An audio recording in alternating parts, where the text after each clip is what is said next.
كان وزن أكثر من 300 كيلوغرام، وحياتي كانت عبارة عن كابوس.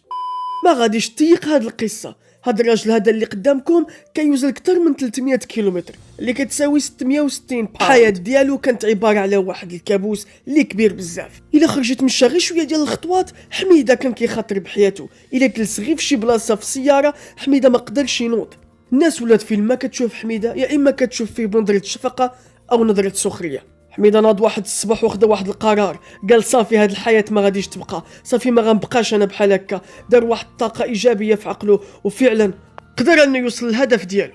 حميدة بالقوة والعزيمة والصبر والإصرار قدر انه ينزل الوزن ديالو حتى ل 90 كيلوغرام. تخيلوا معايا يقدر انه يتمشى يجري ويلبس اللي بغى. هاد القصة هادي ألهمت الكثير، وتقدر تلهم حتى شي واحد إلا كنتي كتعرفو وعنده هدف انه يخسر الوزن ديالو ويخلي الجسم ديالو رشيق وصحي. حميدة ولا عنده مشكل جديد بعد ما خسر الوزن ديالو، ولا عنده ترهل في الجلد وامتداد في الجلد.